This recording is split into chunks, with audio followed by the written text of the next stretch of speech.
I guess we're on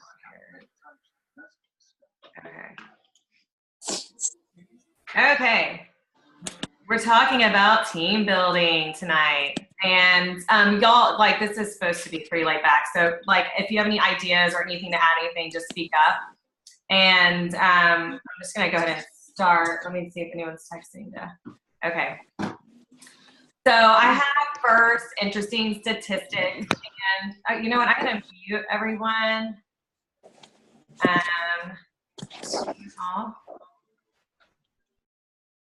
Okay, so y'all, can y'all hear me? Well, I'm assuming you are.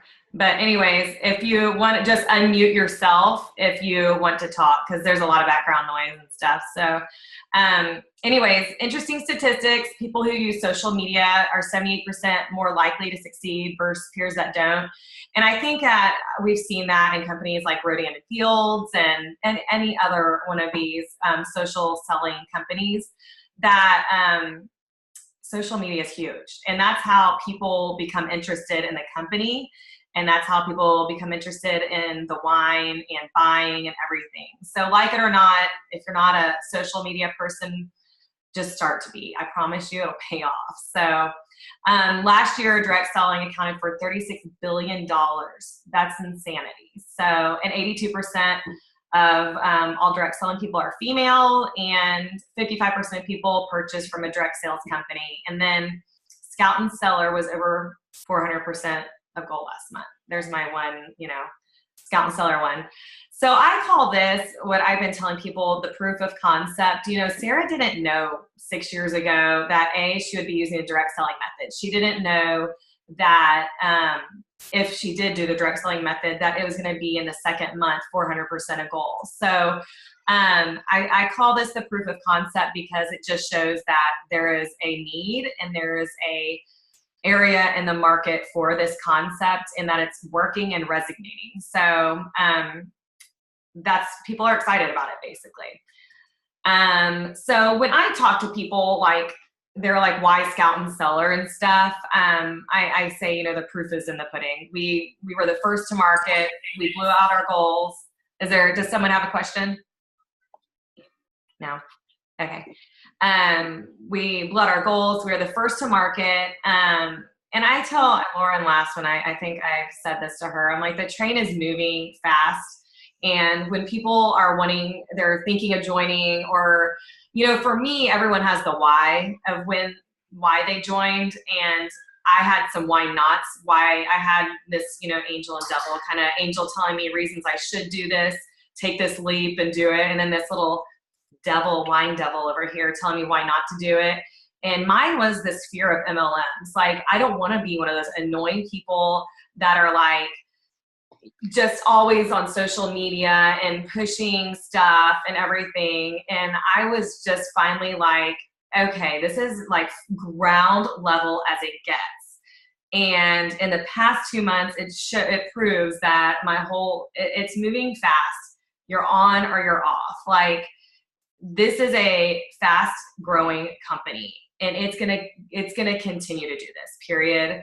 And it's just something that people are, if they're on the fence, it's one of those, like, are you in or out, man? I mean, it's gonna be successful. There's a lot of investors behind it. They're going for their third round of investors in, a few months and stuff. So they have money and they're just going through some growing pains, and then and other reasons are it's wine. I feel like that's not like a huge, I'm not selling like another fat loss program, or I'm not selling more skincare. It's wine. And I don't feel like you have to twist people's arms to buy wine. It's just something that's part of our life as moms, especially. So another huge thing when I talk to people, about Scout and Seller is it's a consumable. It's if you're like me, a quickly consumable. It's not like an eye cream that takes 3 months and you spend $100. Like, I can clean out $100 of wine in a few nights. Like, let's be honest. So, another thing is like the wine club, for example, which I think is like the number one way to have a successful business is to have a wine club. that is rich and lucrative and really rocking and rolling. Getting a 6-bottle every quarter or a case every month, it doesn't matter. Just plumping up the wine club, and it will be, you know, money coming in, you know. So when you're talking about getting involved in one of these MLM companies, direct selling companies, getting into a business that is consumable versus non-consumable, aka jewelry, what are some, I mean, there's plenty others, you know, there's a big difference. So people will drink wine and want more. And then there's the wine club as icing on the cake. And so, you know, I don't know. I love doing tastings personally. I think like it kind of has brought me out of this little mom rut a little bit, or it's a whole social thing that I love and kind of need. And so I love it. And then most of all, I think the whole ground floor concept, when you talk to people about Scout and Cellar, it's like, don't you want to remember like the Rodan and Fields craze 6 years ago? Like I went to Christy Nutter and Kia Webster's launch party, and I was like, oh man, this sounds like it's going to be a success. And I didn't do it. Instead, I started my own company, Personally Posh Designs. But I always thought back like, man, they're in like this $1 million club, just cleaning up. And so I said, literally 2 weeks before I joined this company, I told a friend, the only way I would ever join one of these is if I basically started the company, which realistically, we're all starting this company. So, you know, they have over 200,000 representatives and we have 500. So, you know, this is ground floor as it gets. So, anyone have questions? Mandy, see if you can unmute yourself. Well, I can, but I have some girlfriends coming over to pick up wine off the porch, so I apologize if my dogs start barking in a second. I just want to know that y'all have like the power to do it. So, did you say 200,000? This is April. Hi, April. Yes. Hi. Over 200,000. It's over that. Holy cow. Okay, I was just curious. That was it. Mm-hmm. Oh, also, what would you say this was an M and N or whatever? Not direct sales, but you said something else. MLM, multi-level marketing. Oh, okay. I didn't know what that meant. All right, thanks. Direct sales, multi-level, I call it MLM. And okay. I mean, it's just basically the levels, the downline, the upline, la la la la. So I think we call it social gotcha. selling, right? To make it sound what do you call nicer. it? Yeah, they call it the social selling method. Okay. We call it social selling. I like that. You know, it sounds cooler. So whatever.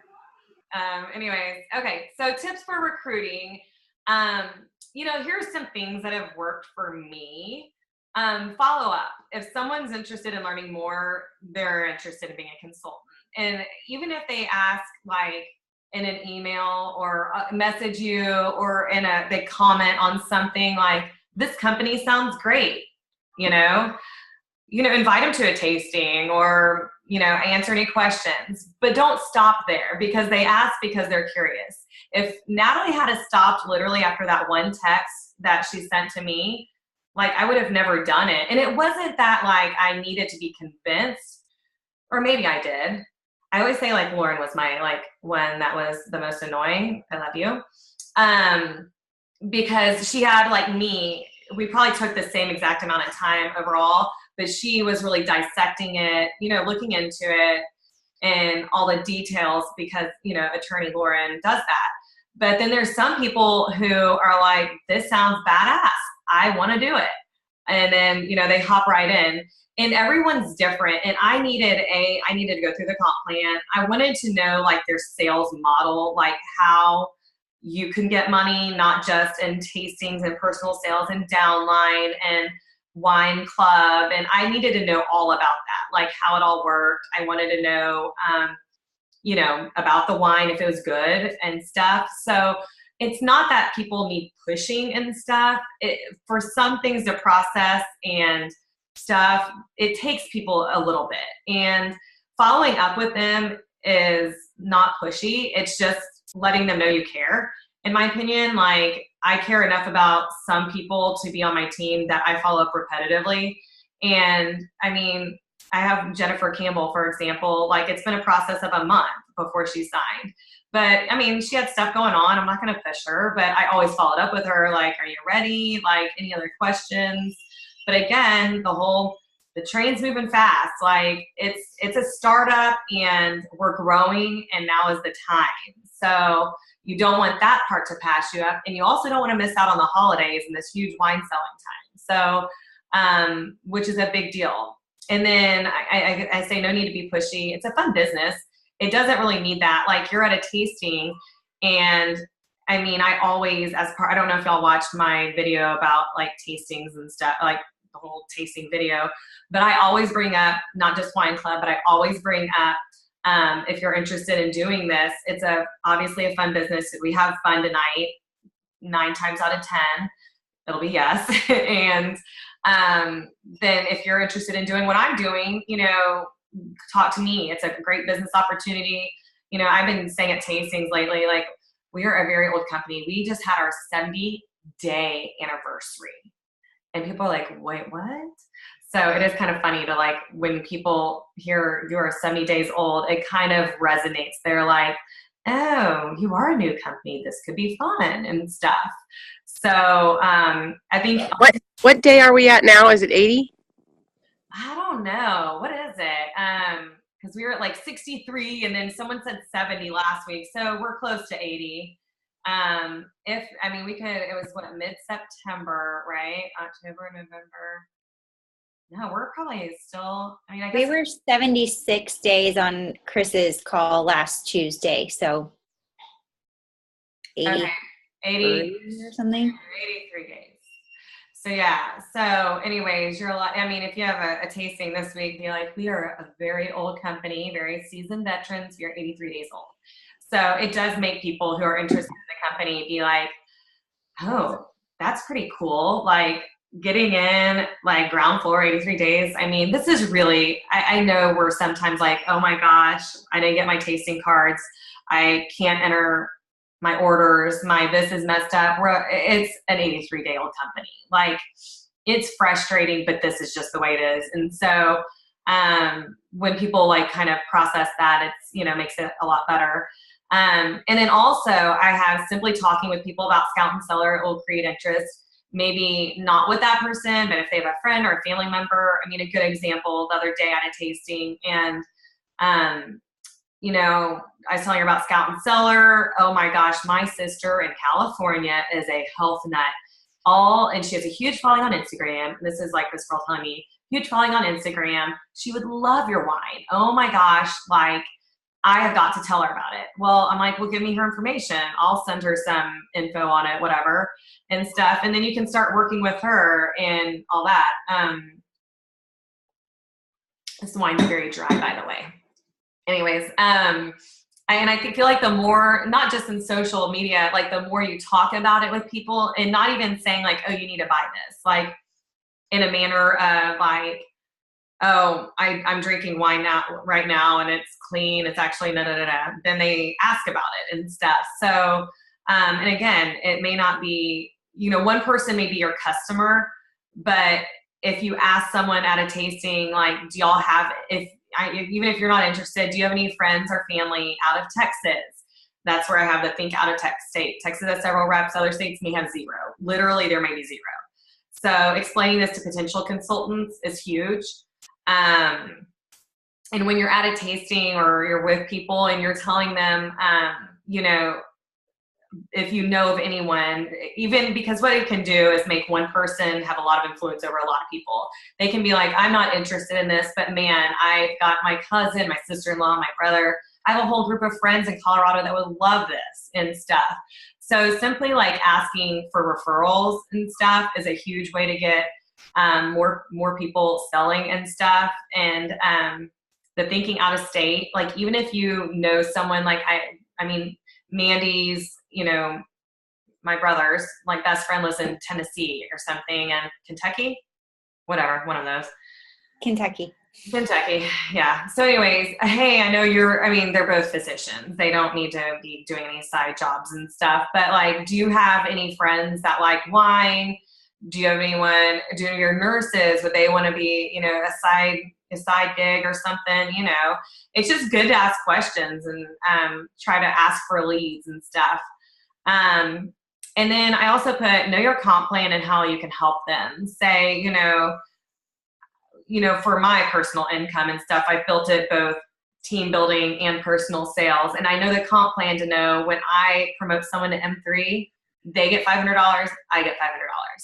So my best interest is to help them kick ass. And that's what I want to do. Sorry if there's kids around. Oh my gosh. Hopefully I'm on, you know, oh well, sorry.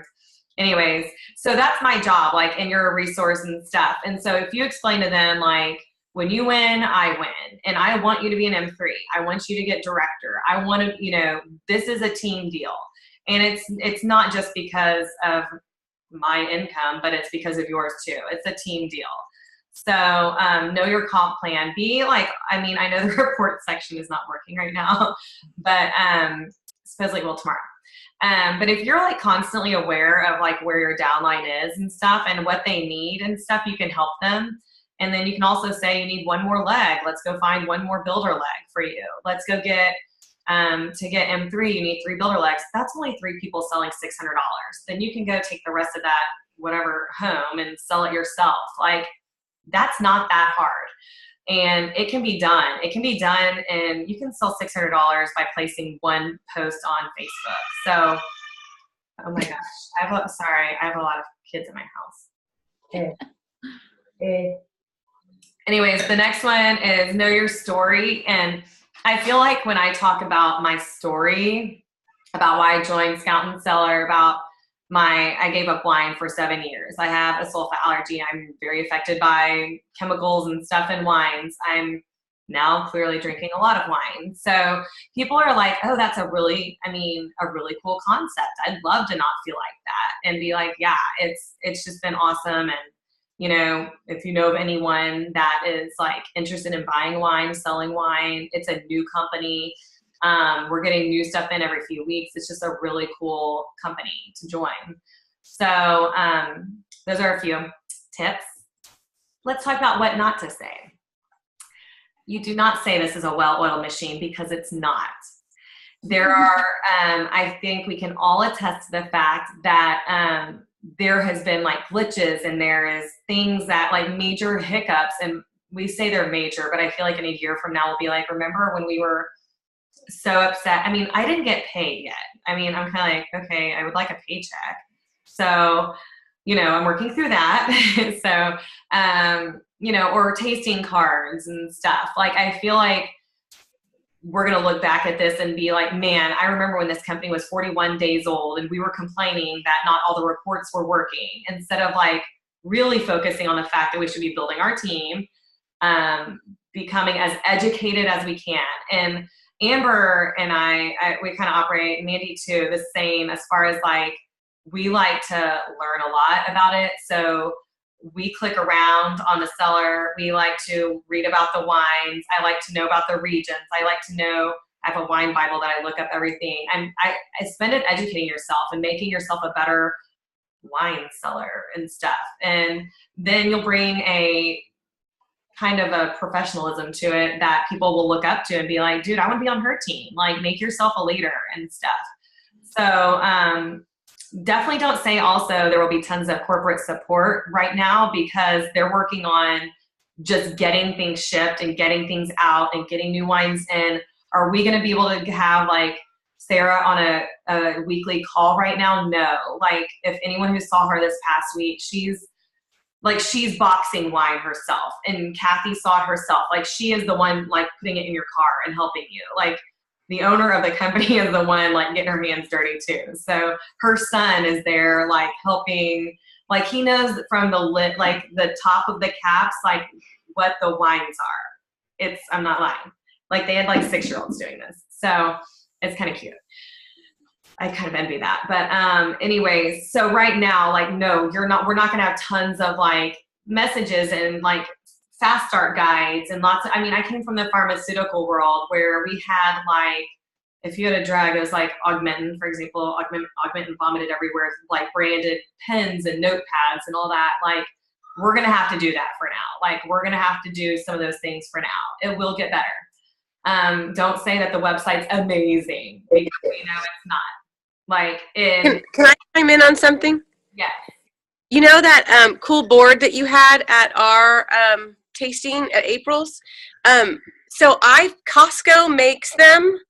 It's more of a poster board, but they're only $25. Yeah, I got So you can get the big. What? Mine was $25 too. Oh, okay. Well, then good. I was thinking I priced out some printing shops and they were like $120 something. So anyways, I just want to tell everyone Costco, $25. Oh, very good to know. I will definitely have one. Thank you. No, and you know what? Now that I think about it, I think they got mine wrong because they charged me $50 and I got 2 of them. I think it was $50. So, and they ended up giving me 2 of them for that much, but that much. Oh my gosh, I need education. No. But no, that's awesome. So, yes, we're going to have to do some of that stuff now. Like, if you have business cards, awesome. If not, make some. Like, they have a template. I have a question about the template. Mm-hmm. If it's in PDF, and do all of y'all have the PDF editor? I can't put it in business cards. I can't figure it out. Like, really? To where you turn the word last name here, first name here. I don't know. I haven't had to do that. Has anyone? Since I don't send business cards anymore, I'm trying to use the template. So I'm just thinking about just creating my own design for business cards. I don't know if you're allowed to do that. Who had to do their own? Who else? I know Jacqueline did her cards through Vistaprint. Can y'all hear me? Mm-hmm. Yeah. Carrie, Can y'all hear Jacqueline? Yeah. Jacqueline, what'd you do with your cards? I didn't think I was getting them, so I got some made on Vistaprint, and I just used all You're kind of cutting sizes in the logo, and I'm happy to share that with whomever. Do what? Jacqueline, will you? It's for Carrie. Because I tried to. Just shoot her my number, and I'll send her the. Yeah. Okay. Because I tried to convert it for Jacqueline Carrie too. Yeah. And I couldn't get it to work for some reason. Yeah, my husband has like the PDF converter for his work, and we try to edit the template from, the seller, and it wouldn't let us edit anything. So. I use Adobe Illustrator, Carrie. I bet I could do it, and it wouldn't take long at all. I'll just like overlay your name and stuff. And so I guarantee you I'll do that. I'll work on that tonight. So to where, I don't think that'll take long, but no, we'll do that. So but things like business cards, and I have some of those like 5x7. They're like glossy little stand-up things that Chris gave my mom randomly. I don't know. So there's a few investments that like they might be smart, that all goes under the umbrella of corporate support. That is going to be a work in progress as well. Website's not amazing right now. And then also I definitely don't tell people it's easy money.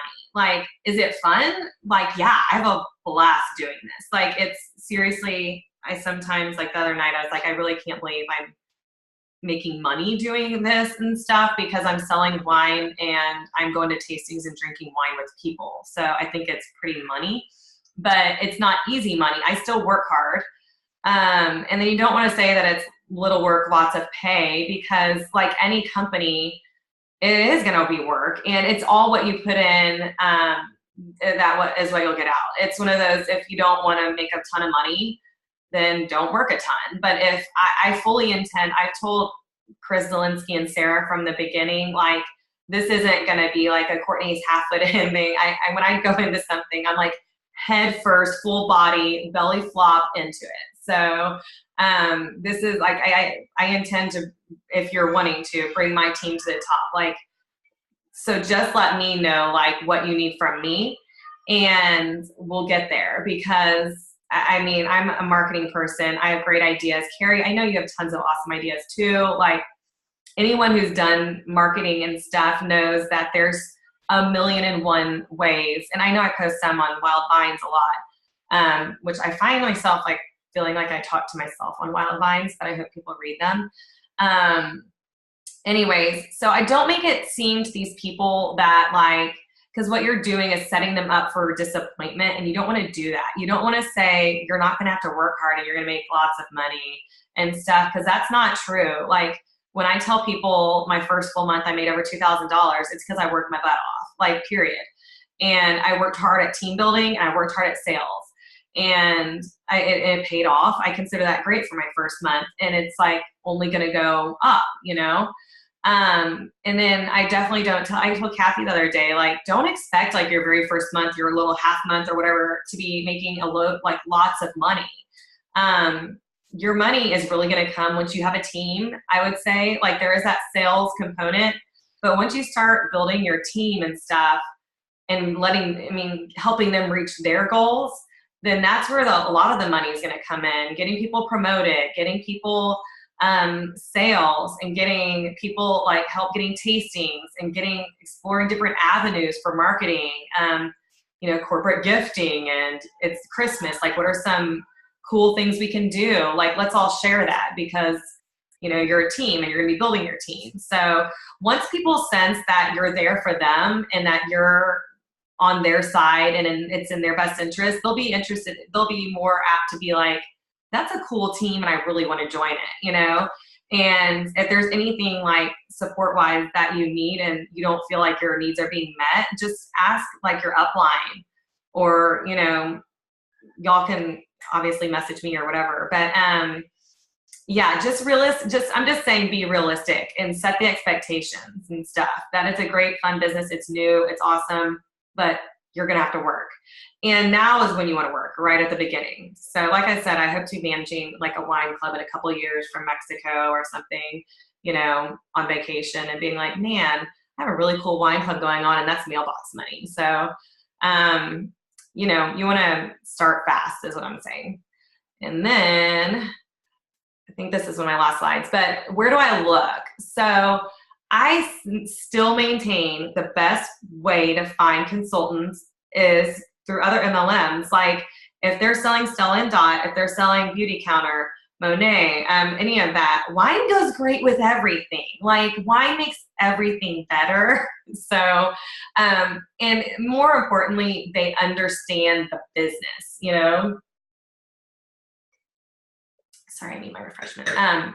So they understand the business, they understand the concept of a team, they understand, goals and sales and promotions and all that. So, I commented on this on the Crazy Seller the other day. People are like, oh, I'm going to a multi-vendor event. Like, how should I get sales? And I flat out said, I wouldn't even try for sales. I would maybe have a few tastings, but I would just go work on, spreading that. And honestly, the best thing to do is tell Sarah's story about the company and be like, this is a new company, ground floor, clean wine, go over like what clean wine means and stuff with these people. And if you're talking to customers, the reps will overhear you, and then they'll be like, yeah, wine does go good with your jewelry, sister, doesn't it? And you can write your wine off at your jewelry shows. So it's a great business expense.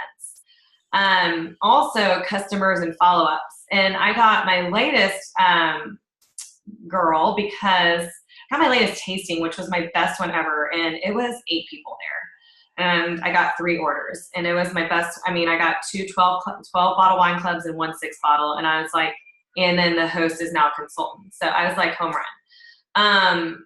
So, and you know what she was? She saw like, I did a $3 Facebook ad right when I started, and I didn't know I had done one. I've probably learned since then. But, and so she bought a lot of red wine from me. And then a month later, like 3 weeks ago, I followed up with her and I was like, hey, how did you enjoy your wine? We have all new wine now, and kind of explained the way we work. Did you want to do a tasting? And she was like, heck yeah, I'd like to do a tasting. That sounds awesome.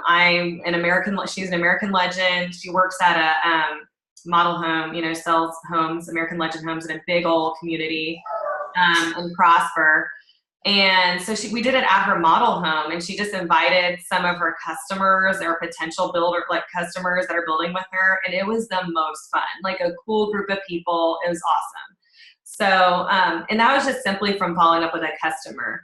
So I have like a notebook. I don't know if y'all do the same at tastings, but I keep every order for them, because if they ever want to order on the fly and say, I gotcha, I'll put it in for you, you need that CVV number.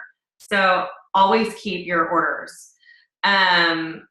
It also helps you because there's those little boxes that are like, I'm interested in being a consultant, or I'm interested in doing a tasting. It's always good to have those on hand.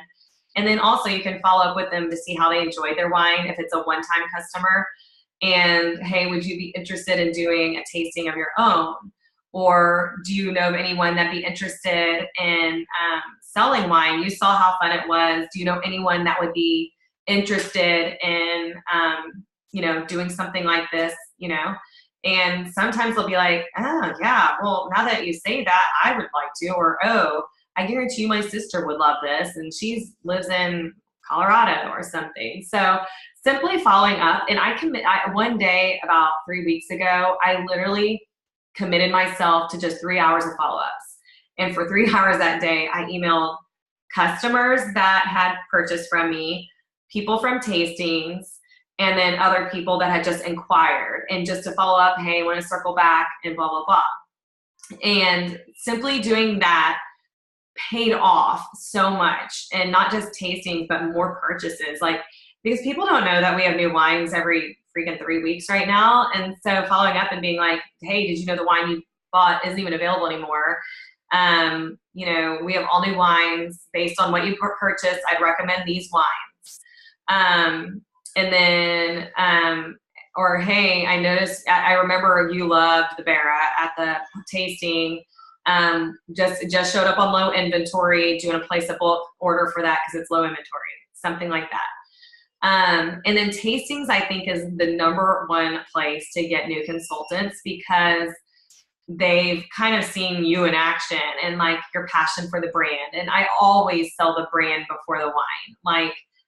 No matter what wine you're tasting, this is the brand, this is our mission, this is what we stand for, and everything. And then people are kind of like, they sense your passion, and they sense how fun it is and stuff. And so, getting consultants from tastings and stuff. So, and then I put health nuts, because you see a lot of your friends on social media that are in the gym a lot, or if you go to the gym and stuff and you notice, anybody I know my latest tasting that I booked is with she's the bar instructor at my gym, and she came to one of my tastings, and then she wants to do a tasting. So she's like, this is just so in line with our industry. She's like, that's who you need to target, is hit up the bar people, hit up the yoga people and stuff.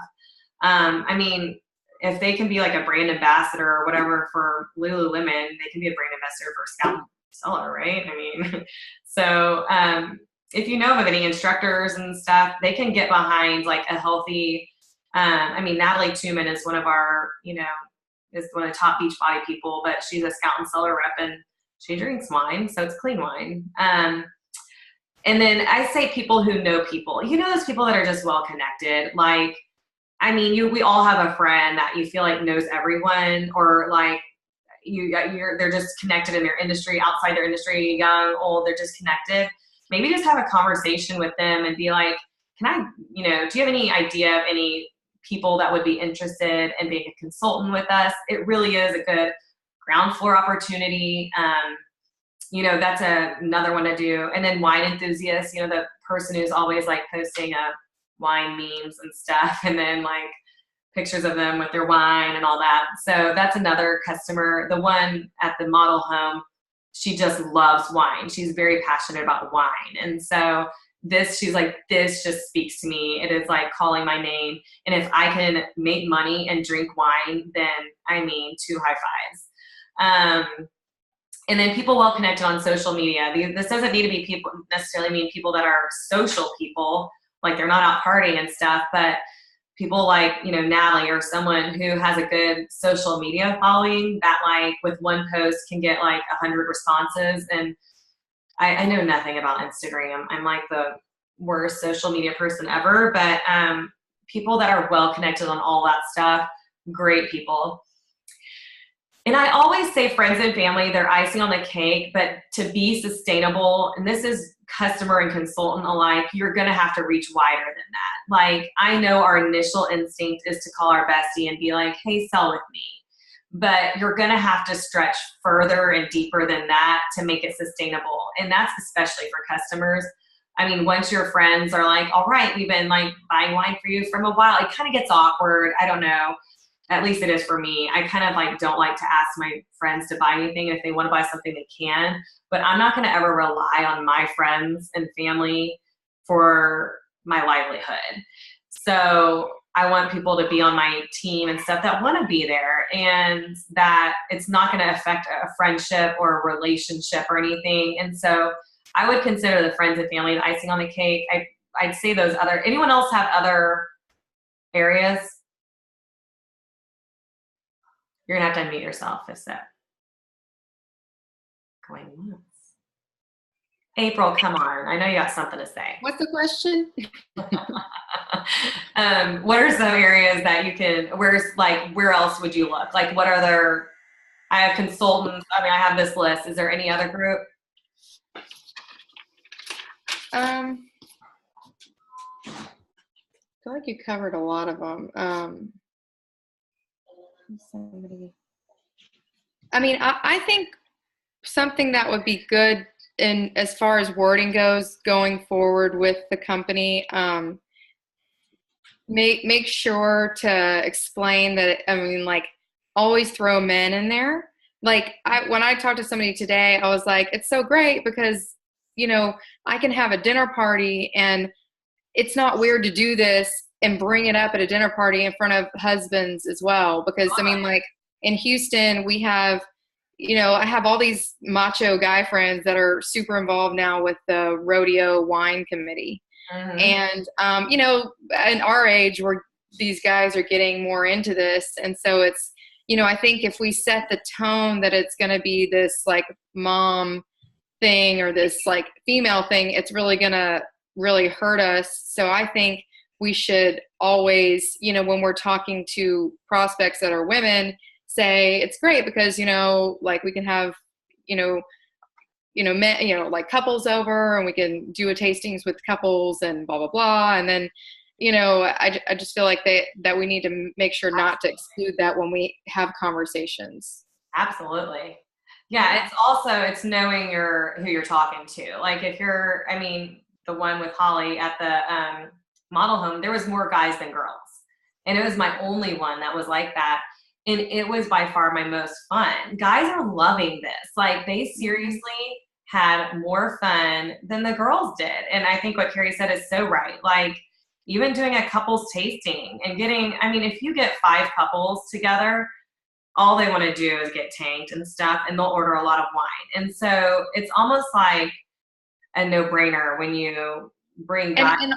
And all these women, like I remember with Rodan and Fields, like everybody was like, I gotta ask my husband, you know, they pulled the husband card, you know, before starting a business. And so you can make sure to bring that up at the beginning, you know, and just kind of know that that's going to come, you know, so, just a way kind of about that, you know, doing that. And mind y'all, Lauren, I'm calling you out, Lauren, sorry, signed her first dude up today. I did. I mean, amazing. So we need more dudes. So like they like wine just as much as we do. We just talk about it more. We're girls. We just talk about it more. But guys like wine just as much as we do.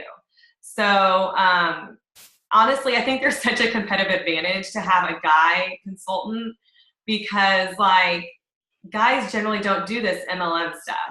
So if a guy does, like in my mind, it's like going to be a home run for him. All I got to say, and he's in Austin, right, Lauren? Yeah, he's in Austin. So, yeah, Carrie, great point. Anything else, Lauren? No, I mean, I think just like the biggest piece of advice I can give too is just like, I mean, Carrie, you're all over the place in Houston at different events and functions. And I mean, everything I've gone to ever since I joined, I make sure I have my cards on me. And I'll of course say I'm a lawyer for Landry's, blah, blah, blah. But I really try to kind of step outside of that comfort zone and talk about Scout and Cellar to random wealthy attorneys that I've never met before. And it's like, I mean, one texted me today and asked if we could do a tasting after the first of the year. And I think it's going to be a huge one just because of her circle. And so I think just like having that confidence in your business where you kind of feel comfortable bringing it up in places like where I normally wouldn't have thought to bring it up personally, because I'm in lawyer world or corporate America for the most part. So those are the types of things I think you just kind of plant the seed, and then it's fun to see when they, you know, you follow up with them and then it turns into something, you know, a month down the road. Yes. I mean, and it's, yeah, like, and you'll get these occasional like comments like, oh, that business sounds awesome. Well, I mean, we could all let that go, but like the good thing in team building is to follow up and stuff. And yeah, and like what Lauren just said, like I have down here at the bottom, like reach wider, like than your comfort zone. Like I want to reach outside of my PTA neighborhood. I want to reach beyond my friends and family to build a sustainable business. I want to reach to Colorado and then to Florida, and I want to reach Virginia, Mandy. Like I want to have a team that is sustainable beyond just my friends and family, and but just beyond my like 35 to 40-year-old moms and stuff. Like I want to have the guys. I want to have like the millennials, the ones that are, you know, late 20s and stuff. Like Holly and her friends that are young and beautiful. So like I want to have like the older, I want to have a big variety of people to be sustainable. And when I say sustainable, that's meaning 10 years from now, you know, we have a big business, a big company, and it's a ton of different types of people, because that's what really makes the diversity is going to make us win. I hate to say it. Agreed? Yes. So, Mandy, it's your turn. Yes, ma'am. I thought I was on mute, but I'm not. So I was telling Court when we were talking, get over your damn self. That's funny. That's actually the name of, I know this is backwards, y'all. I'm sorry. I don't know how to flip my camera around, but. No, it's not. It's not backwards for us. Oh, you can see it. Okay, good. So we were talking about what we were going to talk about tonight. And I've been reading this book because Natalie recommended it. And like Court said, she's like been super successful in her Beachbody career. And she said, get this, read it, put it into practice. And so I thought, all right, well, you know, I'm going to do everything I can right now to like learn as much as I can, not just about the wine and Scout and Cellar, but just like MLMs in general and how to be successful at that. And so I'm not quite even halfway through it yet, but it has been so good. And ironically enough, it's by a lady who has been super successful with Rodan and Fields, one of their 7-figure earners. And so she, I mean, y'all have touched on a lot of the points already, but one thing, a couple of quotes she has, she says, we're paid storytellers. So the better you are at telling your story, the more successful you'll be.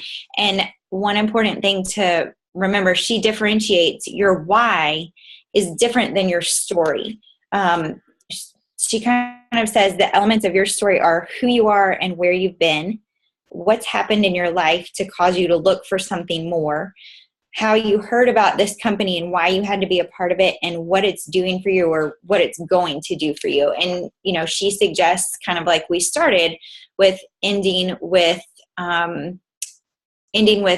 the facts and the statistics and stuff, and not necessarily even like I made this dollar amount my first full month, but you could say, you know, in my enrollment month, I earned my investment back. In my first full month, I was profitable and I was able to make our car payment.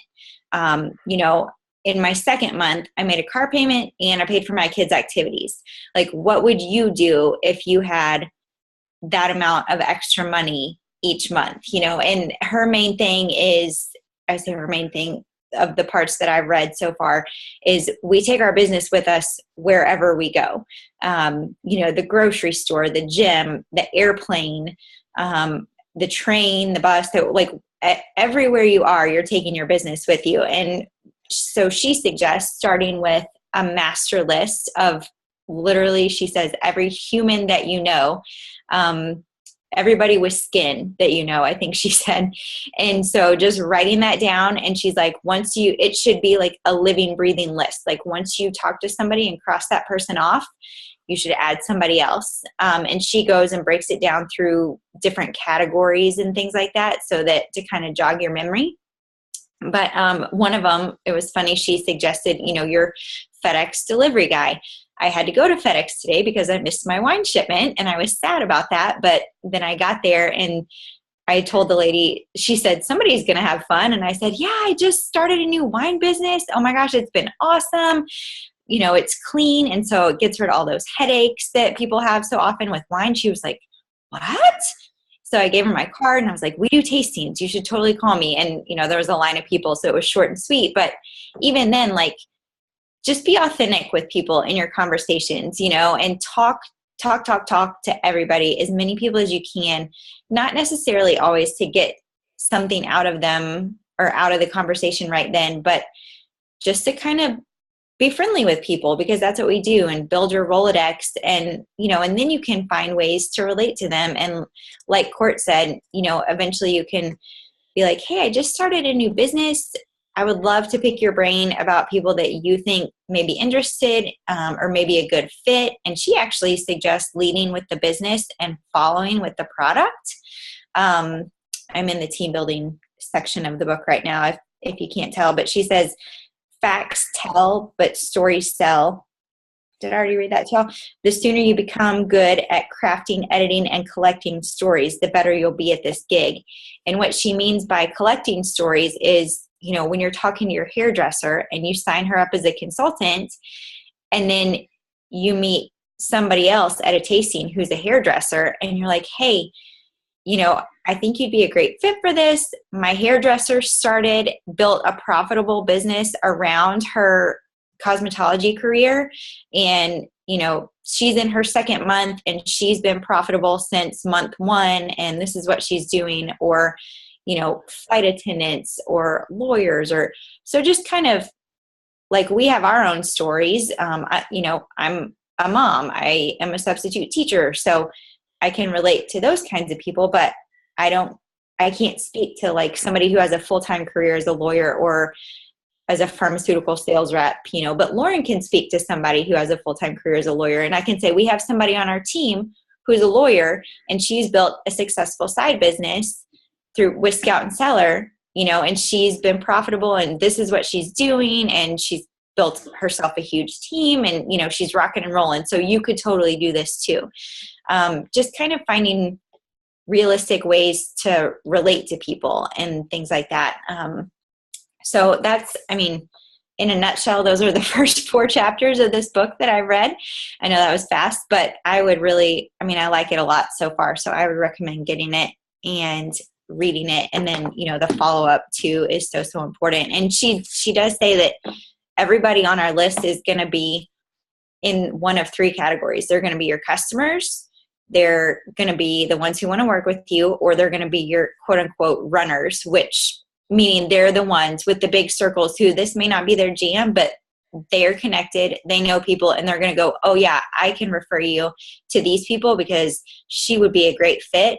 He loves red wine, you should talk to this person, and that kind of thing. But she specifically says, don't prejudge people as being in any of those 3 categories, and don't go into those conversations with that already in your mind, because that will kind of taint your conversation without you even realizing it. And some of the places that you least expect, those team members to come from is where they're going to come from, or customers, or vice versa. So don't necessarily prejudge any of that. And then one other quick thing I wanted to tell y'all about, talking about the out-of-state consultants. So I'm in Virginia, and a point that I've kind of tried to make at a couple of tastings when I was talking to people about, becoming a consultant, is if you go to the website, and, you can do it straight from your phone. I don't know if y'all can see that, but if you just go to the main site and then go down to find your consultant, and you can put in any zip code. So like a friend of mine, I said, hey, where does your mom live? I know you're from Chicago. What's her zip code? So I put it in, and I was like, hey, look, there's 0 results, meaning there are no consultants anywhere in her area yet. You could be the first one, you know, and I did that with another friend of mine who's from Philly, and her entire family is there. So just kind of another little trick. And one of them is really interested, but she's 8.5 months pregnant, so she's probably going to wait. So hopefully you'll be seeing her sometime in February as a part of our team. But I think that was fast. I know. Sorry to throw all that at y'all really fast, but. So Yeah. the name of the book is Get Over Your Damn Self. I wasn't told Yes. to do that. Yes. So on that initial reach out, are you finding yourself, if these aren't people that, you know, you have your master list, you're connected, you're not connected, that you're going to see them in person or whatnot? The best way I reach random people, I don't have their phone numbers, I don't have their emails, is through Facebook Messenger. Are you finding y'all are doing that? And what's your best approach on that? Just, hey, I'm hitting you up like as a business thing, and hi, you know, or like, it just seems, I just feel like sometimes it seems a little aggressive. Yeah, you know, I've tried that a couple times, and actually that was not successful. And that was before I started reading this book. And I thought, oh man, because those couple people that I thought of, I probably could have turned into really good customers and or consultants. And so maybe I'll give it some time and try again. But I do think it's good, like maybe just catch up first kind of thing, especially if it's like, what's how that? would you get, you know, how would you end up reaching them or consult, you know, I mean, what's your, you kind of come up with some reason to talk to them, or, I mean, that's kind of my thing. It's like, this is, Mine was, I'll use this girl, Brianna, as an example. I went to high school with her and haven't talked to her in 18, whatever years. And she commented or messaged me about the wine, but it sounded like more of a customer. And so I was like, you know, just, how have you been? I hear, you know, I look at her pictures and I'm like, I see you just got engaged and you're a nurse. That's awesome. Do you prefer red wine, white wine? I'm happy to like recommend one to you. I mean, and she responded, I prefer red wine, blah, blah, blah. And I was like, cool, here's a couple of wines I'd recommend. And just, you know, if you're ever looking for a side, you know, a job, not a side job, whatever, you know, if you're ever looking for something fun to do, you know, this company is brand new, blah, blah, blah. And then, you know, of course, I don't think she said anything to that. But then I said, hey, and the next week I'm having a tasting at my house. And she came to my tasting, not last Thursday, but the Thursday before. And I mean, she's a customer and stuff and just got married last week and all that. But she's like, I think I want to do this and everything. But, you know, some people need to marinate on it. And I think sometimes we mistake this like, oh, not interested, or oh, not responding as uninterested and stuff. But sometimes people just need to like marinate on it a little bit. And I'm not saying you need to keep contacting them 3 times if they don't respond to you. But I mean, I think sometimes we get so like focused on being the not annoying sales girl that we don't do enough follow through. And so sometimes it's like just, you know, finding common ground. Oh, I see, you know, I always love seeing pictures. I do love seeing pictures of like whatever people do. So, you know, that's awesome. Do you like wine? What type? You know, if you or anyone are interested, I do that. If you or anyone you know are interested in joining this ground floor opportunity, just let me know. I'd love to have them part of my team. And I think that's another kind of a good thing is you don't put it all on them. They feel like, okay, it's not so much me, you know, that they're contacting. It's me or anyone I know. So, you know, anyways. And then you know what it also does? It's so funny. You don't realize it, though, that person's going to go talk to someone else because she's a nurse with someone in my neighborhood. And that person came up to me at Fall Festival and was like, Brianna was telling me all about the wine and da-da-da-da.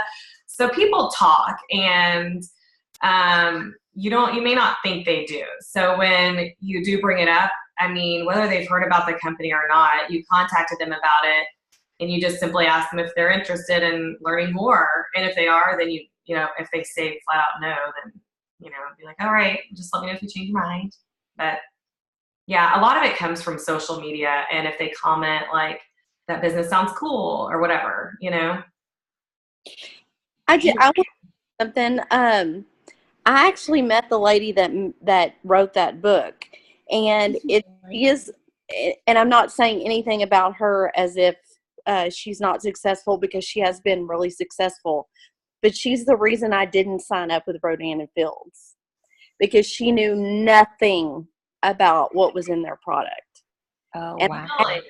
and I was there, and it's really funny because that struck me so much. 5 years ago, when I went to a house in Highland Park, and they were having a girl from A&M, and Britney Spears' mother was there, and Romy was there, and I remember asking what ingredient or was in one of their products, and she said, "Oh, well, I don't know. I'd have to call the nurse and ask her." And so that has really resonated with me the entire time that all of these people have been making money off of Rodan and Fields, because that really just made me feel uncomfortable, I think. And so I really have missed the boat. I mean, I was there before Christy Nutter signed up or Kia Webster. They were all at this party, and they signed up, and they're doing wonderfully. And, you know, that's one thing I've just hesitated on signing up, because she didn't know anything about the product. And then I signed up with Monat, and, you know, I've done really well, and I have a full-time corporate job, and it's been fun. But one thing that I had to do was get over myself and like just try to, and she's right. You just have to let your ego get out of the way, because people are going to buy, you know, wine, they're going to buy shampoo, they're going to buy facial products. Why not buy it from you? But one thing that I always remembered was that if I ever do sign up for a company, or to represent that company, then I'm going to know everything about it. And what you were saying, Courtney, earlier about how you're learning about the wines and learning about, you know, the business model and everything, that's something that people really do appreciate. And I just remember that really turned me off then, and I don't want to do that to somebody else. No, that's great. It's awesome feedback. Totally agree. It's really interesting too. Yes. So I think this is the last slide, but this is your role as an upline. I think the biggest one is to establish your goals for the new consultant, because if that new consultant is like, I'm just interested in sales, I don't want to have like a team and stuff, you work with them, you know, like whatever their goal is. If this, you know, I know Kathy was in corporate America for like 15 years in radio sales and media, I think, right, Kathy?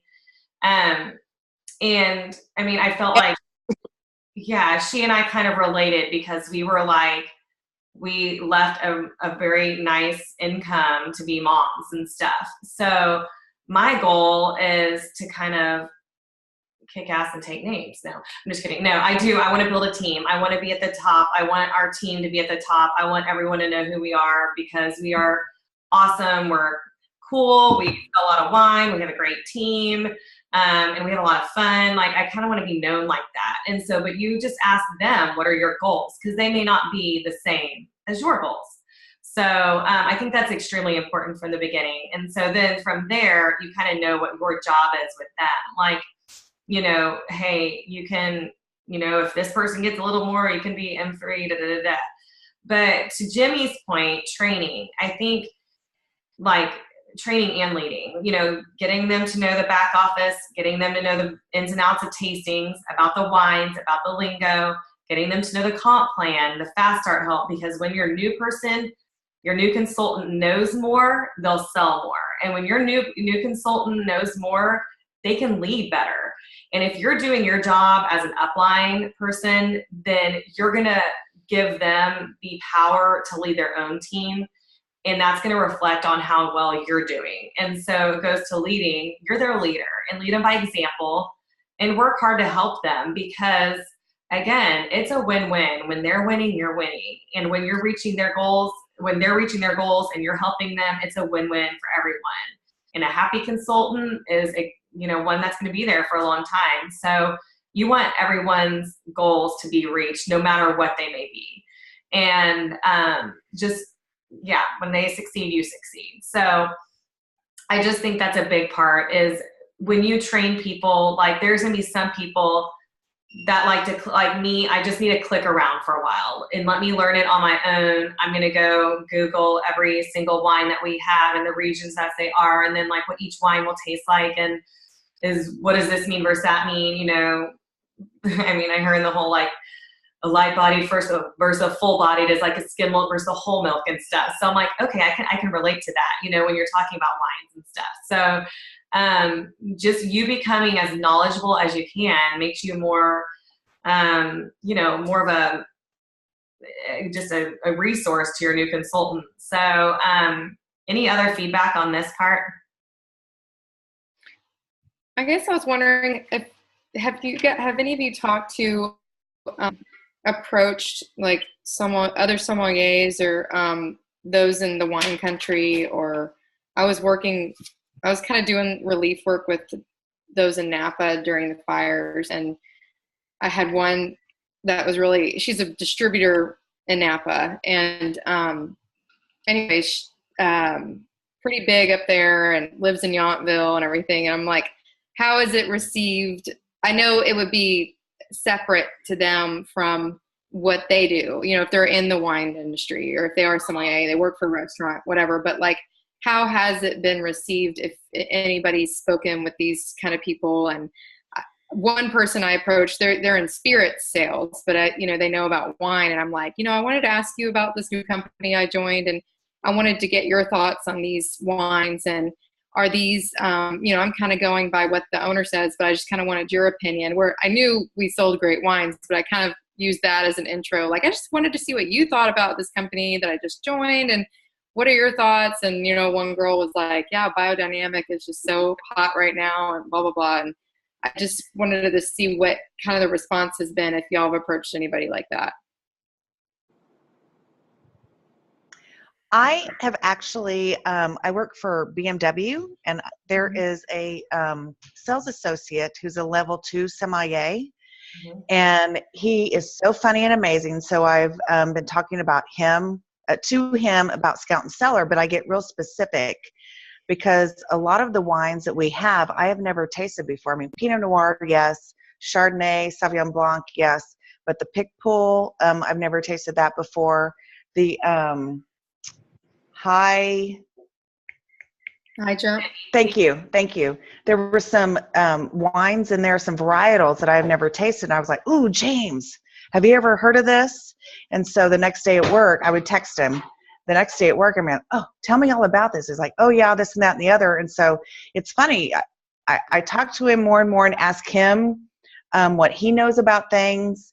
And he's very receptive, and he'll go and look at my website. And I gave him a free bottle of High Jump.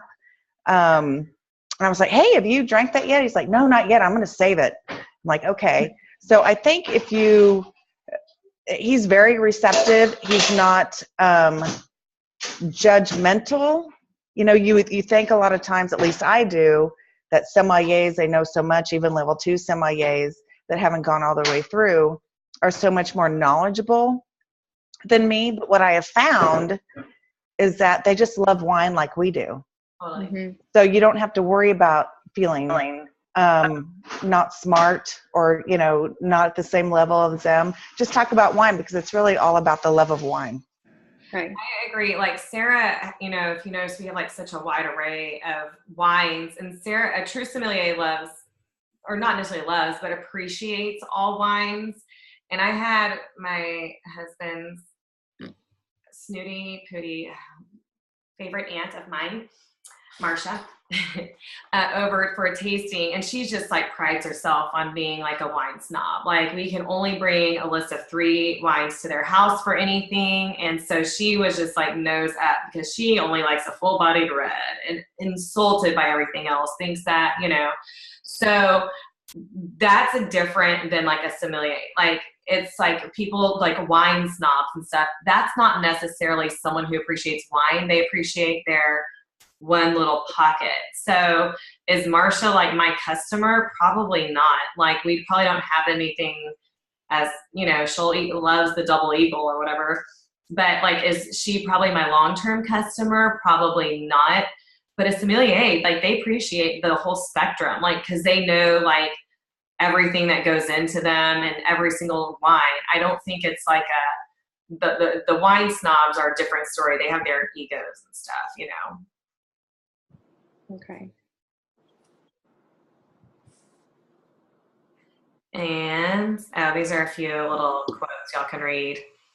But any other questions? That's kind of it for, I love hearing feedback and ideas. And if like y'all totally think that any of these were not cool, please tell me, I because just have one more question. Have you ever done a tasting for, I mean, not like I know in your video it was like sit down, everybody listens, but like a kind of an event, you know, maybe like a boutique or something with like 25, 30 people. How does that go? And like, do you have any tips for that? It's so big, you know, and you don't think, not everybody's going to stop by, or it's like a stop by your table kind of thing. would it be multi-vendor? Yes. Okay, so I have done that.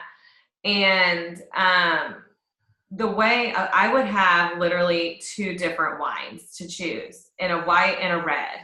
And they're more of I would not bring out any, I would bring maybe a few bottles of those 2 wines, but that's it.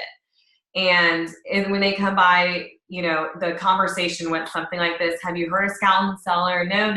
Well, do you prefer red or white? They'll tell you. And while they're drinking, a quick story.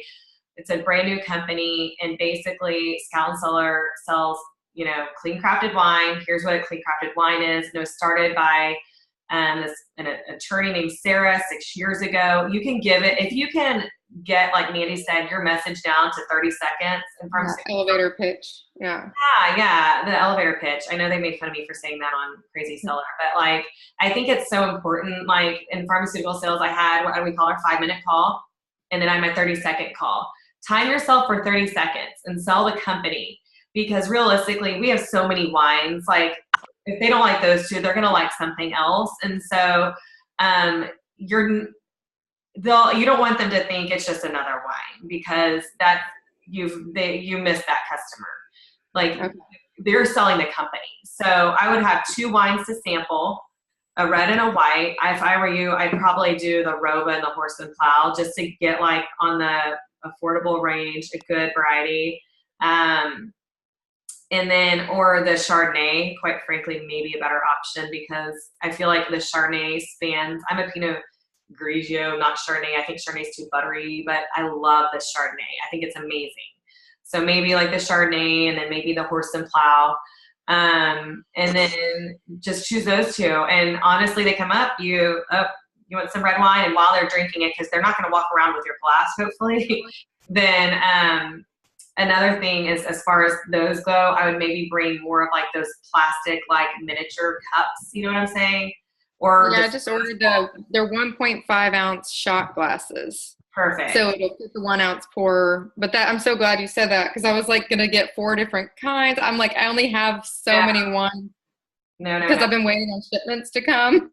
No. And I'm like, I have like 4 events that I was trying to end the month, my first month strong, and then going into December strong. So I'm like, you know, but that's a good idea. Okay. Thank you. Just bring a couple of 2 wines and a couple bottles of each, and just sell the company. And that, again, my number one thing for events like that is not necessarily sales. I guarantee you. I mean, that's where I got Holly, is at a multi-vendor event, and it was really small. And Holly's kind of like, by the end of our thing, she had 2 people signed up, and it was like a matter of an hour. So, and like Bridget's in St. Kitts right now. So anyways, but she, you know, the MLM people know the business. And so something like that event, the more you talk about the company, people are going to start inching over to you and being like, I want to be a part of that, because that's a new company. That's Rodin & Field 6 years ago, and it goes so well with my company. Like, you don't want to encourage them to give up their other companies. because it does go well with that. If they choose to do that, hey, whatever. But like, it really does go well with their company. So I think that should be your number one goal, in my opinion. Thank you. All right. Okay, so this might be a stupid question, but would you hand out your cards at an event like that? Totally. But what I would also do is print off, I don't think I have any in here.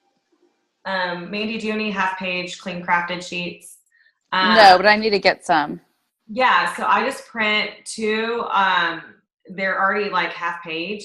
And so I have that and I staple my card to them because again, like Scout and Cellar, Courtney Reed, whatever, what is that? Oh, is that wine? We're not wine. Like we don't want to be another wine company, Gotcha. Okay. Yeah. We're a clean crafted wine.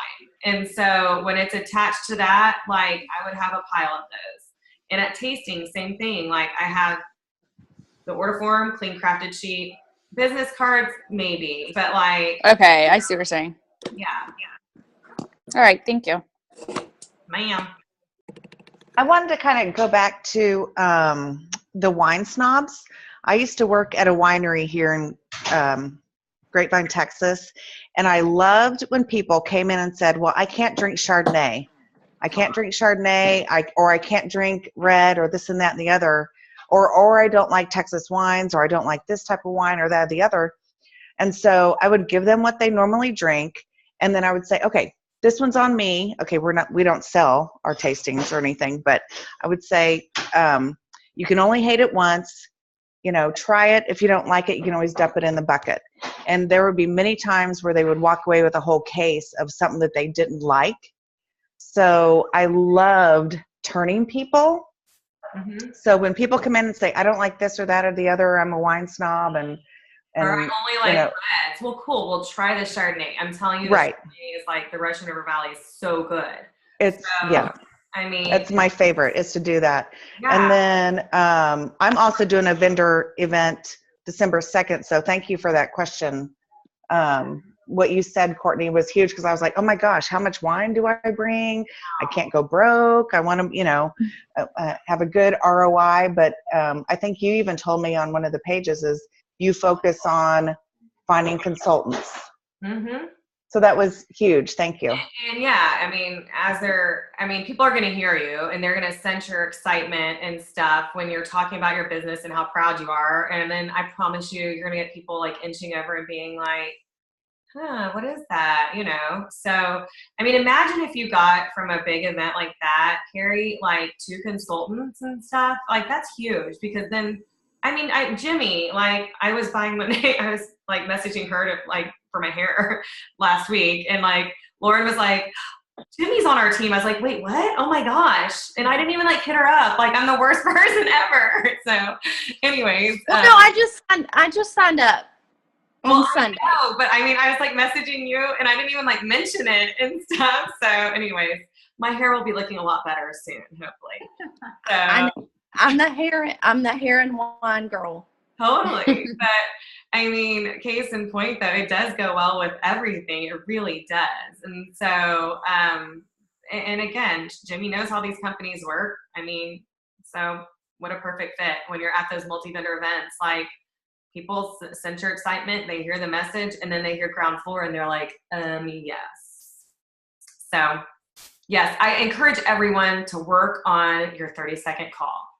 Grab your dog or a stuffed animal and master your 30-second call. I say call, I meant like spiel with a customer. And this is going to be, Carrie, you're going to like realize how many like times you're repeating yourself and you're going to want to scream.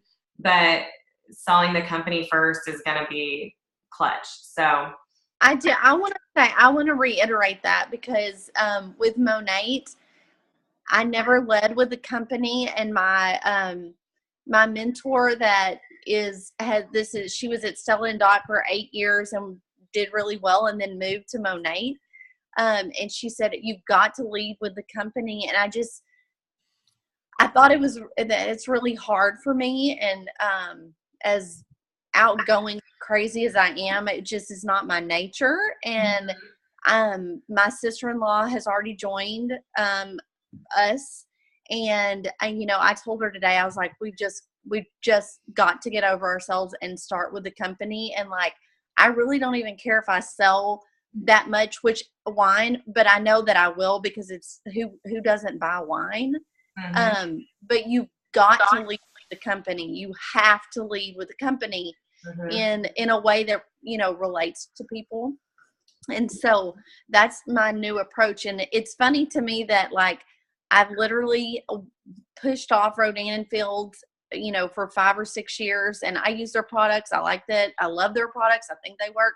And I've signed up for 2 multi-level marketing companies in the last 5 months. So, I don't know. It just, you change it. And I'm going to have to probably hit up all the same people that I did with Monat, but Monat is really selling itself. And like, I'm selling Monat. I'm not necessarily growing my company. I have 2 people under them, but like this, I'm going to try to do the opposite of what I did with Monat and actually sell the business, and the product's going to sell itself. Absolutely. Yes. I think that the story of Scout and Cellar is just so much easier to sell than any of the other.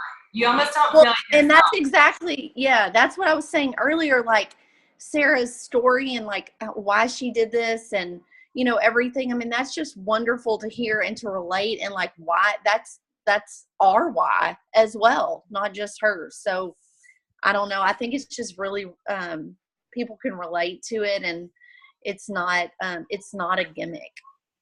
Yeah, and I've always said, like, I really don't feel like I'm having to like sell. Like at a tasting, for instance, like, I mean, you may walk away and not buy wine, but chances are you're probably gonna buy wine and stuff. So, I mean, you're selling something people are already buying, and I mean, once you sell the company, people, or it's just the same reason I say pass the tasting cards or pass the bottle.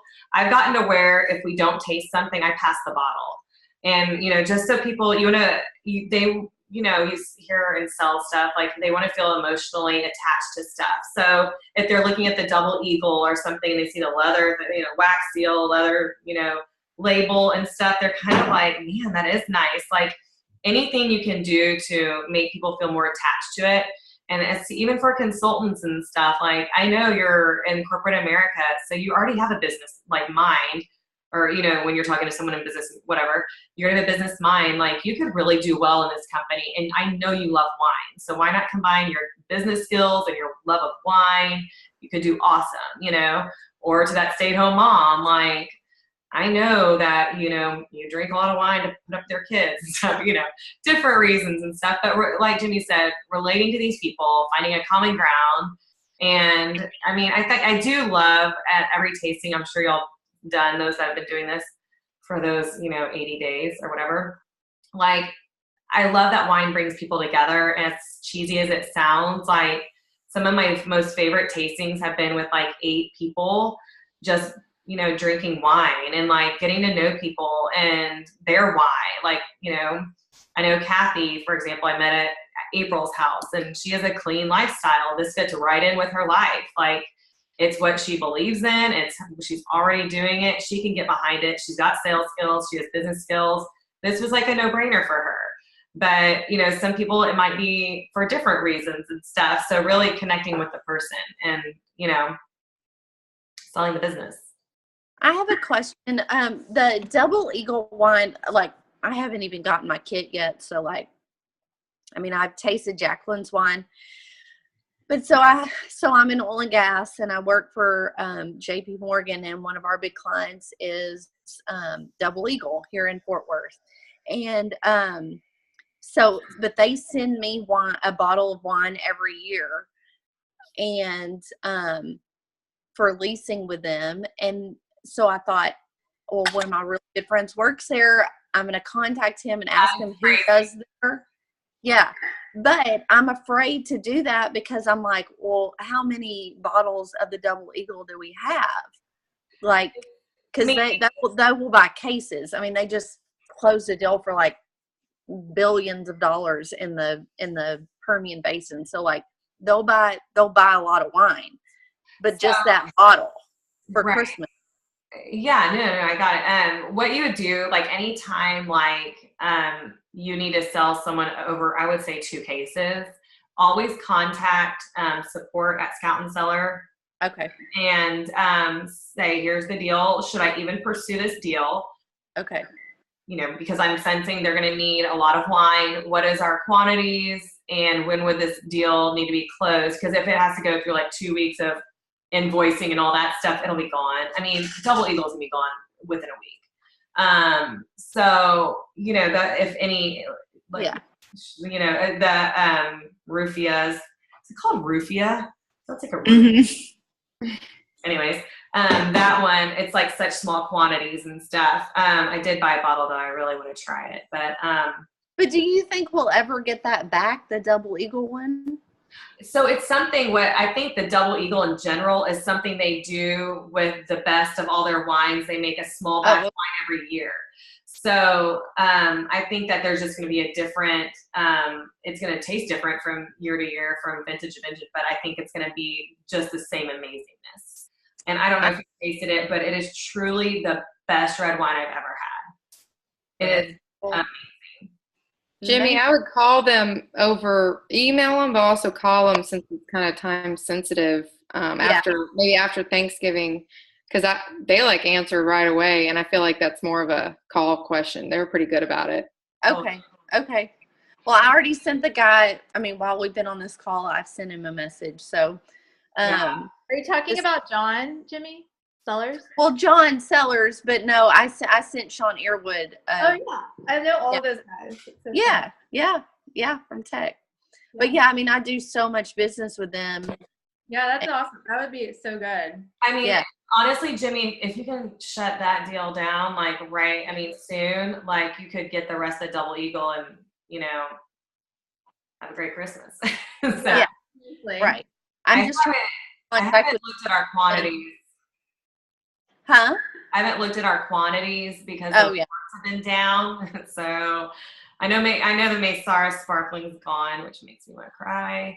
And it's wishful thinking, but we'll see.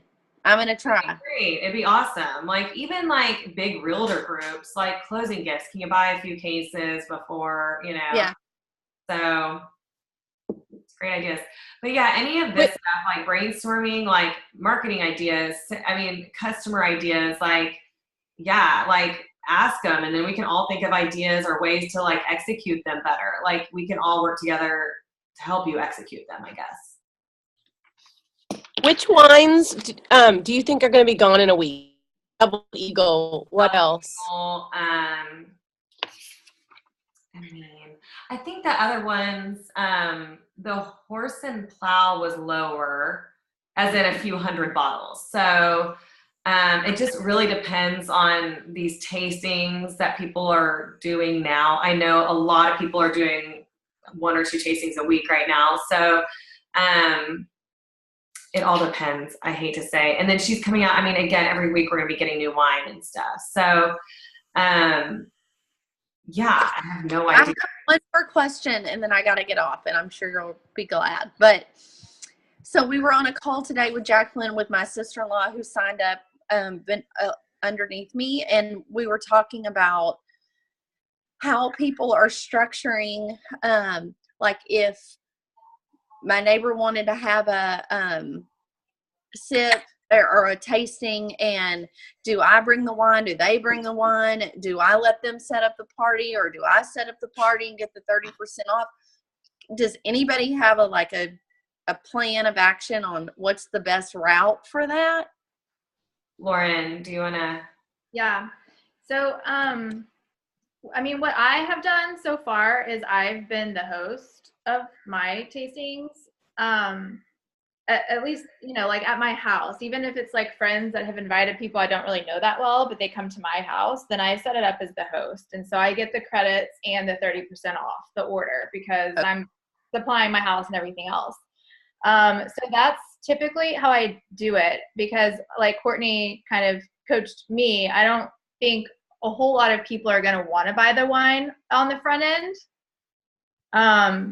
If they do, I would present the 2 options to them. Either I can supply the wine or you can, and then they would get all of the credits and the 30% off. But what we've found, or what I've found, I think like Courtney, is that typically people want to have a tasting or like host a party for you, but they want you to bring the wine and they'll do the food.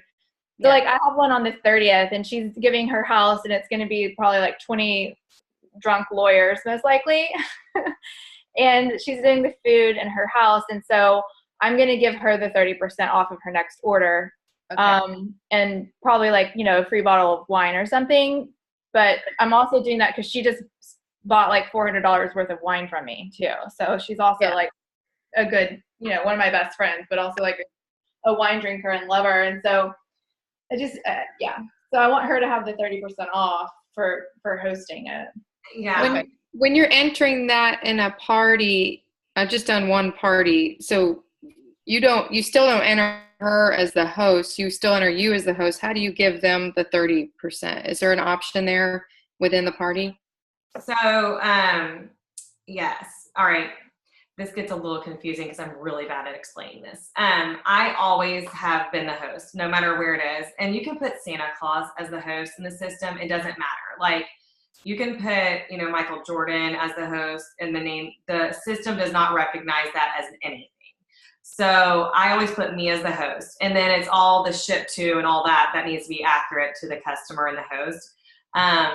But what I do is I supply the wine. I tell the hostess, I'll bring the wine, and people are really like stoked when I don't know if y'all have ever been invited to another one of those wine at home parties and stuff. Like usually the host has to buy $400 of wine. And then what they usually do in turn is charge the people, like I had to pay $40 to go to the tasting, which I was like, okay, whatever.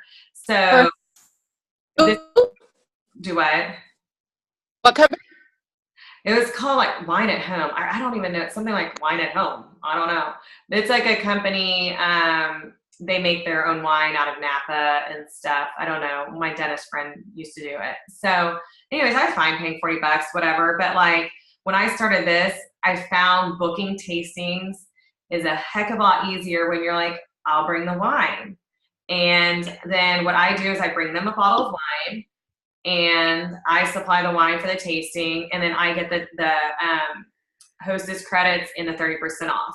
Now, like Lauren said, there has been times when it's like one of my really good friends, like I give her the 30% off and I still take the hostess credits.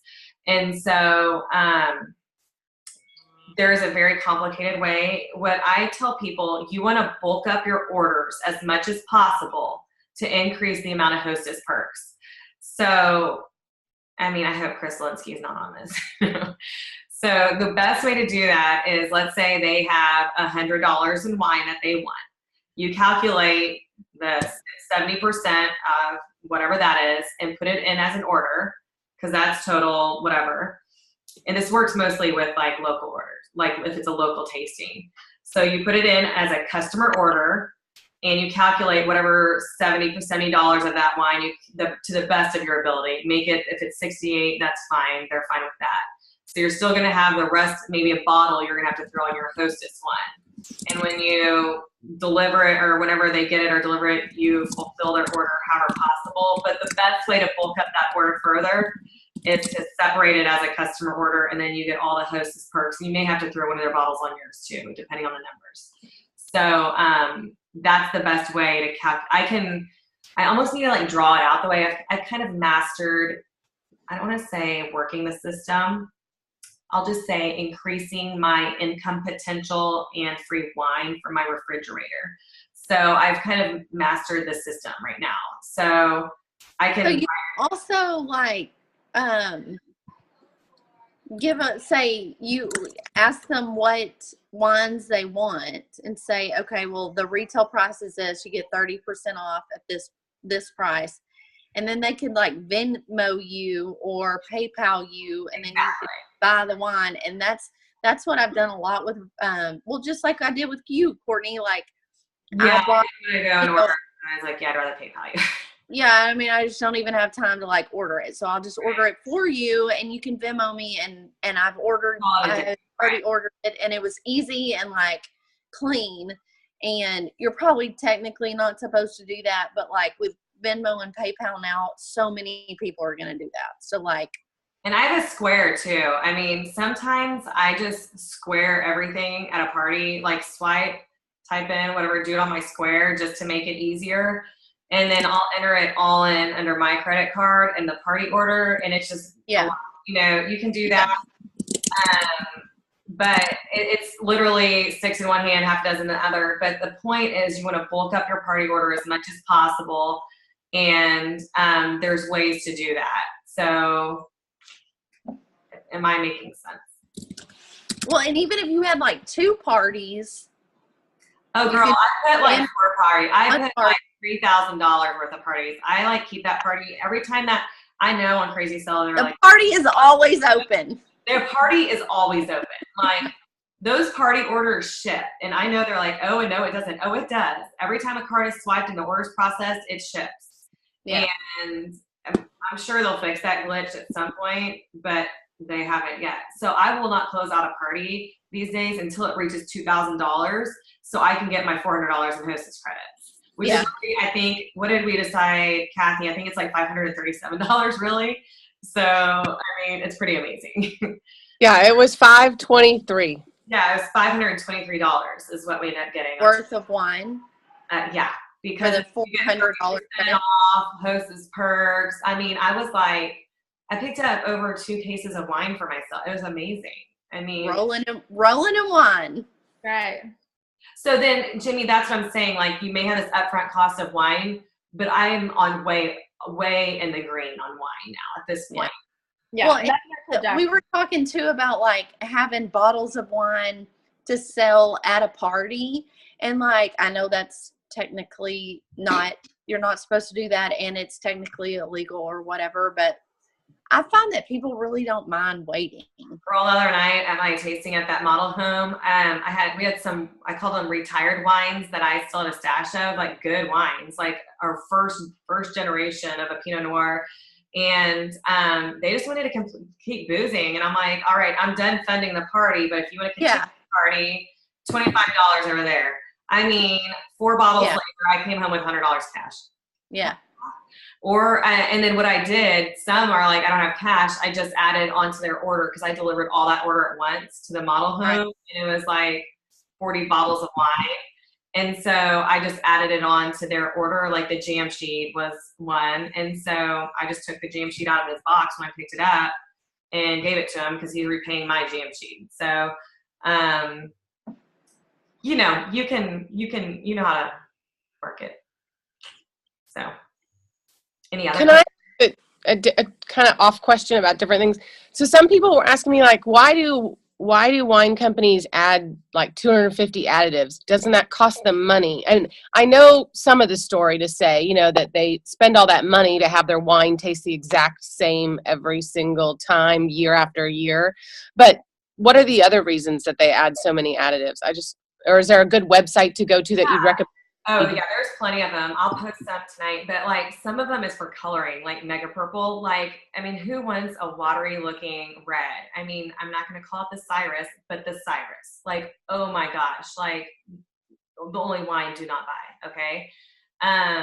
It's like kind of, I mean, like some wines that look watery, they add Mega Purple to, or, you know, some of the white wines, they add some other food colorings too, to make them more, you know, appeasing to the eye or whatever. But, and then some is for shelf life, to increase shelf life. Some of it is to, I mean, I don't know why you would, I was looking at ferrocyanide. I'm like, why would you, oh, look at that now right here. I have one of my half pages. So like, I don't know like why you would add ammonium phosphate or copper sulfate, ferrocyanide. I don't know, like maybe to have like different taste to it and stuff and to alter, you know, the taste. I don't know. We can post articles and stuff, but I know a lot of it is preservatives. Okay, can I ask another separate question? Competitor wise, like I of course before I signed on, I went into HEB and Specs and was like, okay, do you have any clean crafted wines here? You know, and was trying to figure out, you know, competitor wise, like can they just get, which it was great for me to know that and learn, you know, pretty much their best wine person at HEB was like, well, this one has no sugar added. and this one over here has no sulfites, but there was really hard to find any of them that they sold that had all of what we have. So, that helped sell me on the deal. But, like, I don't know, I should know probably the answer already, but like Fit Wine, I don't know, like So I asked Natalie this question because she does Beachbody, and I'm like, I don't know why FitVine pops up on my Facebook feed so much, but they do. Mm-hmm. So she calls them the skinny fat people, like the ones who eat those 16-calorie bars and stuff because they want to get skinny, and like you don't know a single ingredient in one of those bars. So it's kind of like the fake. It's almost like a laboratory created wine. They do bend it to like pure dryness. There's no sugar in it, but that doesn't mean there's not a million chemicals, preservatives, and everything else in it. So it is theoretically very low calorie and no sugar, but that's where the buck stops. Like, that's it. So that's the way Natalie puts it whenever you talk about like FitVine and stuff. So do they have food colorings? Hell yeah, they do. Like, they are low sugar, dang it. So if you want a low sugar wine, there you got it. So, but it's a very much laboratory made wine. You could probably explain, like, it's like going to Diet Coke, and how every fitness dietitian, nutrition person will say Diet Coke's going to make you fatter. Just drink the Coke. And give you migraines. Sure. Yeah. For sure. Yes. Okay, great. The fake. Are there any other big ones out there besides FitVine, or that some people would think are competitors to us that I should be like prepared to have an answer for? I, in 80 days, have not heard one. And so, like, but again, the way America drinks isn't like this. Like, this is new to America. But I mean, when we went to Italy and we were drinking table wine, I never had a headache. So, when you talk about clean wine, she said, like, I think 1 to 2% of wines are produced like that. Yeah, not here. Like, they're not sold here. Like, they're over in other parts of the world being served on the table. So, is it something that we'll ever probably come across? Like, maybe. I mean, the food industry is kind of going that way. Like, it paved our way. When we talk GMOs and stuff, like, people are going to be like, no, what are GMOs? So I feel like this concept, it's like as obvious as it seems that it should be here and it should exist. We're the only company that does it, to my knowledge. There is another direct sales. I mean, I don't know about their wines, but I approached a girl, and she's, I was like, isn't your sister really into wine? She's like, yeah, I think she actually is part of a wine business. I contacted her. I didn't let that get to me. And I was like, oh, she's probably already in Scout and Cellar. And then I contacted her. She's like, no, I'm actually just hosting a party for a friend who's with Traveling Vineyard. So yeah, that might be the Traveling Vineyard wine. Yeah, it might be that wine at home thing. Yeah. So I think they make their own wine. I don't think that it's clean or anything. Yeah, that kind of turns me away. It's like people like the fact that we have it from all over, and I mean, that's been one. I mean, I've been so excited. We have 2 from Portugal now, and I love the Picpoul because it's from France. Like, I love telling the story about Picpoul. And again, you want people to feel, I mean, if you read about these, I mean, I have this right here, guys. This is actually really good. It's really long, but it does have a table of contents, and it's the Wine Bible. So, I mean, I was looking up all the ingredients of this wine and stuff, but it also talks about regions and stuff. So, I mean, I've been so excited about getting wines from all over the world. And I mean, I think she said we're getting one from Argentina. Like, I mean, there's, I don't know. You're going to see a lot of organic. Like, I say organic is a piece of the pie. So will we see an influx of organic wine? Probably. Like, we'll see, a lot. I mean, you can already go to the store and see tons of organic stuff, but again, as the more we tell our story and educate people, organic is like just a piece of the pie. That's just how the grapes are grown. That's all. It has nothing to do with how they're slow binned, hand-picked, no sugar added, no GMOs, no added chemicals, nothing. So, and there's more antioxidants and stuff in our wine too. So it's just a piece of the pie. Hey, Courtney. Yo. So I just text you. One of my girlfriends who had breast cancer is like super into, all this health stuff. And she sent me an email saying that she bought wine from Dry Farm Wines. I just pulled it up. It said it's the only health-focused organic wine club in the world. All natural and additive-free, lab-tested for purity, delivered to your door. And has all these standards for it too, which I forgot that I'd been meaning to look at it. There's a healthier way to enjoy wine. I'm not really sure how. Oh, okay, here it is. Sugar-free, low sulfites, low alcohol. I don't even know how to say these words. No additives, dry farmed, organic or biodynamic, old vines, hand harvested, wild native yeast, small production, gluten-free, paleo-friendly. Oh, she's paleo. Keto-free, low-carb friendly, mouth-watering, delicious. Okay. Have you ever heard of this? No, I'm looking at it now. It looks like they're in Napa though, so I mean that's one advantage. I mean, right there, you're not gonna get every amazing wine from Napa. Like, Oh, it's just in Napa. Okay. yeah, that's one thing I can think of is like they're a Napa vineyard, and I mean Napa has like a great cab and a great, they're known for some different wines and stuff. But are they gonna have, the variety? I don't know. I haven't looked into them though. Okay. No, I was just curious if you had heard of it, if like there was any way we were different or whatever. No, Okay.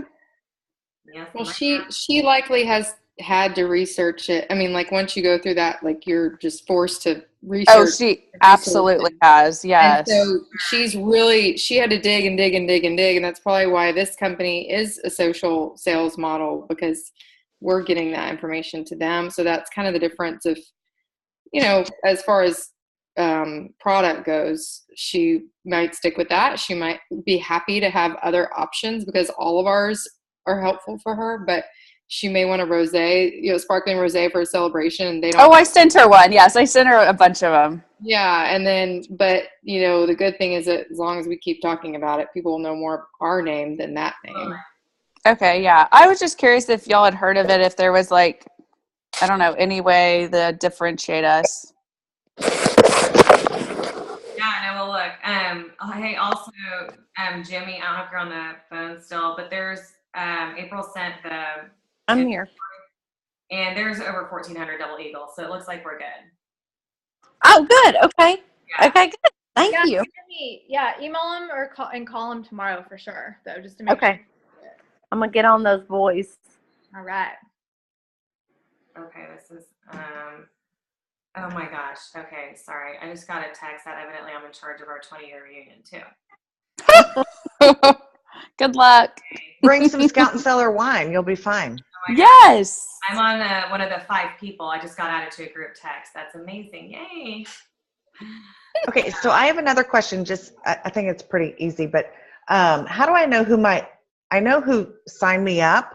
How do I know who is above her, like my upline? So who signed you up? Christy Jones. Okay, so Natalie is like you're up, and then Adrian. So it goes Natalie, and then someone, and then Sarah. But you're under Natalie. We're all under Natalie. So all of Wild Vines is under Natalie. Awesome. Who's under Chris Zielinski? Adrian Bonds, Chris Zielinski. So, yeah. Are you wondering, like, are you kind of wondering, like, who do you go to for questions and stuff? No, I was just curious. I was like, I speak to, Christy's my good friend. Our boys play football together, but I was like, ooh, who am I above? Because I was like, Christy's like, hey, there's wine. I'm like, really? I'm there. Sign up. So Clean crafted. Yeah, so she's like your direct upline, the one that you would go to, first. And then the way we kind of do it is it's like you build, like, who you ask that person. If they don't know, they ask that person. It's a ladder effect. So, yeah. But, on Wild Vines, like, you just post and you'll get an answer, I'm sure. So, yeah, that's what I was like, who's my family? Who's my genealogy? Yeah. So, Chris, Adrian, Natalie, Christy, you. Anyone else? I'm gonna wait a second. All right. Oh, I can see everyone. All right. I don't know if anybody listens to the Bitch Bible podcast. Y'all ever listen to that? It's real. It's like the most hilarious podcast ever. And she talks like Real Housewives and all that. I don't even watch any of the Housewives, but I can listen to it because it's so funny. And she did a whole episode on like wine tasting, and it was really funny and like how, anyways, but she kind of talked about kind of what, you know, the benefits of what we sell and stuff, even though like she has nothing to do with this, but it's kind of great. Like, anyways, I can put it in the group. I don't know if it'd be funny to put in, but it's hilarious. It's fun for like if you're traveling or have long or something. It's really fun.